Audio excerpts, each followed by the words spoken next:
What's up, guys? Brett Appley here from dailyfanmma.com, back with another UFC quick picks on the Mayo Media Network. We have UFC 287 this weekend. Alex Pereira versus Israel Adesanya, number two in MMA. 13 fights on the slate as of now. Should be a good one. We got more than $1 million up for grabs on DraftKings. As usual, I'm going to give you my favorite cash game play, tournament play, salary play, and a matchup I like from a DraftKings perspective as well. And before I get into those picks, as always, please make sure to subscribe to the channel, like the video, comment below. Give me your favorite underdog of the week. I think there's a lot of live underdogs, and if you can take a stand on one, you feel confident, that's going to give you a leg above the field. So always interested to hear what you all have to say. Without further ado, let's get into my cash game play of the week. That's going to be Carl Williams at 9.5K.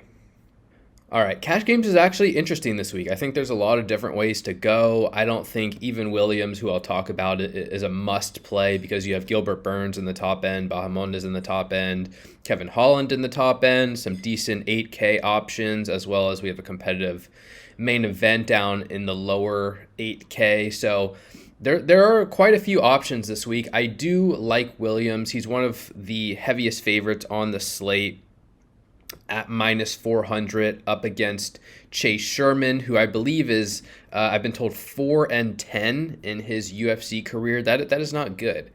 And Williams is coming off a win in his UFC debut over Łukasz Brzeski, in which he won by decision, but he landed 8 takedowns and attempted 13 takedowns. And essentially, Williams has a very, very high floor in a win and a moderate ceiling as well, just based on this wrestling style. This is kind of who he's been throughout his regional career as well. He's a wrestling grinder. He's not like an elite wrestler or elite MMA fighter, but he's decent, and he will attempt a lot of takedowns. And I mean, Chase Sherman's just not that good. Historic takedown defense of 66%, hasn't been tested a ton recently, but was smashed by Romanov on the ground, was smashed by Jake Collier on the ground, taken down by Parker Porter, taken down by Augusto Sakai, taken down by Justin Willis. So he gives up takedowns, and I mean, look, the odds are reflected as they are for a reason. The public is expecting Williams to have success with his takedowns, earn top position, and kill off clock. And I guess the downside here is there's no guarantee of a finish. He's plus 125 to win inside the distance. Williams is not like a great finisher, I would say, not a great submission grappler, not fantastic with his ground and pound. So if he just lays on top of Sherman and kind of holds him there, don't be surprised. But that's kind of what he did in his UFC debut, and he scored 130 DraftKings points. 10 minutes of control, 8 takedowns. Well, if we throw out the knockdown, which he did land, great, 120 DraftKings points in a decision. So there are just ways for Williams to score. Very strong odds to win, still decent odds to win inside the distance against a pretty weak opponent in Chase Sherman. Williams feels relatively safe to me this week. He'll be my cash game play at 9.5K. All right, moving on to tournaments. I'm going to give out Raul Rosas Jr. at 9.1K. Still 18 years old, which is important to note because, and this is how I'll break it down on the premium side as well, like we just can't have the expectation that this kid is fully developed. He's 18. He hasn't had the time on this planet to get his skills to a level where they'll need to be to contend with the elites of this division in every aspect of the game. I think he's decent as of now. He seems like a decent wrestler and grappler especially, and he's fighting an opponent in Christian Rodriguez who is coming off a win himself, but has given up a lot of takedowns in a short career. Even on the Contender Series, gave up a couple takedowns, gave up 6 takedowns in 15 minutes to Jonathan Pierce, and gave up 2 takedowns in the first round to Joshua Weems in his last fight, which he ended up winning that fight. But historic takedown defense at 56% against a much more physical grappler in Rosas. I definitely think the upside for Rosas to land takedowns is here once again. And if he gets those takedowns, he might just win inside the distance. Capable submission grappler. I'm not like sold on the idea that Rosas will just totally smash Rodriguez here, win inside the distance, but I like the upside. There's a lot of risk on the slate. It doesn't really matter. We're shooting for upside. Rosas is plus 130 to win inside the distance, coming off a first-round submission win that scored him 106 DraftKings points. He should be able to land takedowns here. I'm less convinced about the submission ability. Rodriguez has submission ability himself, so Rosas underperforming and even losing the fight, getting reversed on the ground, losing striking exchanges, that's all in play. But I just think Rosas also very clearly has a path to early takedowns, and from there, if he's on his back a minute and a half into the fight, you're probably going to wish you had exposure to him. So 9.1K is a decent price to pay, $500 off the very top end. Relatively strong style to score points, good matchup. Probably won't be extremely highly owned, as ownership should be spread out on this slate. So I think Rosas is a strong tournament target there at 9.1K. All right, next up, I'm going to move on to my salary play of the week, which is going to be Rob Font at 7.7K. I think this is going to be a pretty polarizing matchup from a DraftKings perspective. I've seen a lot of people on Font, and I've seen a lot of people on Yanez, and I don't have like the strongest opinion in terms of I think Font is the value side from a betting perspective at plus 155, but obviously I have concerns with him coming off back-to-back losses to Jose Aldo and Marlon Vera, in which he was knocked down 5 times. That's the big issue here. He like largely dominated those fights on the minutes, outlanding Vera 271 to 159 and outlanding Aldo 149 to 86. He just couldn't take punches, and he was getting dropped left and right, and that's a really bad sign. But also, Jose Aldo is a very dangerous striker. Marlon Vera is a very dangerous striker.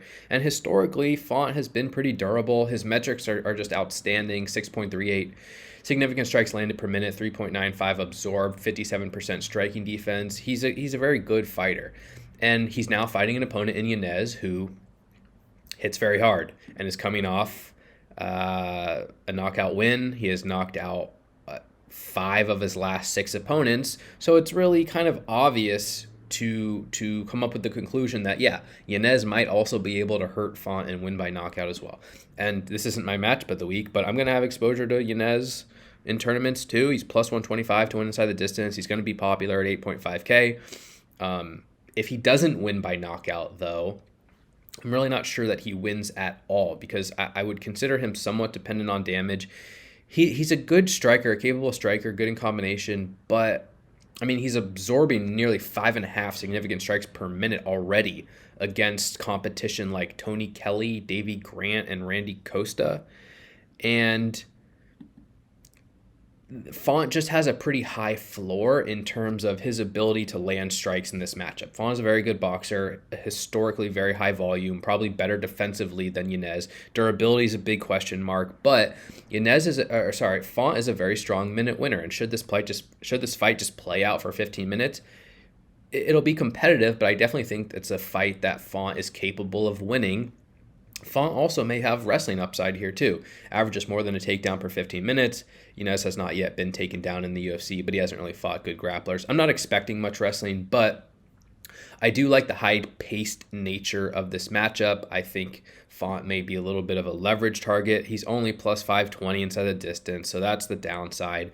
Not necessarily expecting a finish, but there's a lot of variance in striking exchanges, and him landing a knockdown on an opponent who's aggressive and absorbs 5.5 strikes per minute, it just wouldn't be that surprising. So perhaps a little bit more upside than the odds alone indicate.